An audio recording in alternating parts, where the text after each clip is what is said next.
CM Ramesh Bharatiya Janata party MP KTR మీద గంభీరమైన ఆరోపణలు చేస్తారు. ఏందనంటే నా దగ్గర సీసీ ఫుటేజ్ ఉంది, కేటీఆర్ వచ్చిండు, కేటీఆర్ వచ్చి నా పార్టీని నేను విలీనం చేసేస్తా, కవితని కాపాడండి, కవిత మీద కేసులు ఏవైతే ఢిల్లీ లిక్కర్ స్కామ్ల ఎక్సైజ్ పాలసీ మీద బుక్ అయినాయో అవన్నిటిని జర వెనకకు తీసుకోండి, మా పార్టీని కంప్లీట్ గా మేము బీజేపీతో విలీనం చేస్తా అని చెప్పి సీఎం రమేష్ ఒక గంభీరమైన ఆరోపణలు చేసిండు. దానికి ఆధారాలు నా దగ్గర సీసీటీవీ ఫుటేజ్లు కూడా ఉన్నాయి అని చెప్పి చెప్పిండ్రు. అయితే ఇక్కడ ఒక నరేటివ్ ఏం బిల్డప్ అవుతుందనంటే ఇవాళ ఇది కేటీఆర్ ఒక చెల్లెల మీద ప్రేమ చూపుతుండని అనుకోవాలా, లేకపోతే అంత పెద్ద తప్పు చేసిండు కేటీఆర్, భారతీయ జనతా పార్టీ ఆయననిగా లోపలేసుడు ఖచ్చితం, కేసీఆర్ కేటీఆర్ కవిత వీళ్ళందరూ లోపలికి పోతారు, పార్టీ అనేది ఉండదు, ఎక్సెట్రా ఎక్సెట్రా ఇవన్నీ కథనాలు వస్తాయి. అయితే ఇప్పుడు రమేష్ గారు మాట్లాడింది బీజేపీకి ఎంత ఫేవర్ అవుతుంది అనేది ఒక పెద్ద క్వశ్చన్. నేనే అడుగుతున్నా ఈ క్వశ్చన్. నేను ఎవరికి ఇలా సపోర్ట్ చేస్తాను, నేను న్యూట్రల్ స్టాండ్ తీసుకుంటున్నా ఫ్రెండ్స్. కోన్కిస్కా గొట్టంగా ఎవడైనా ఏమన్నా మాట్లాడుకొని నేను న్యూట్రల్ స్టాండ్ తీసుకుంటున్నా యాజ్ ఫార్ యాజ్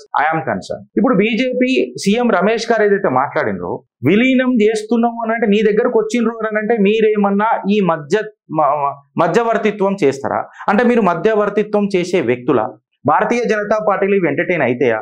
అంటే ఇలా మీరు పార్టీని అవమానిస్తున్నారా, పార్టీ సిద్ధాంతాన్ని అవమానిస్తున్నారా, లేకపోతే అవినీతి పరులకు ఒక ఆల్టర్నేటివ్ ఉంటది అని చెప్పి మనం ఏమన్నా మెసేజ్ బయటికి పంపిస్తున్నామా అనేది ఒక క్వశ్చన్ మార్క్ వచ్చింది.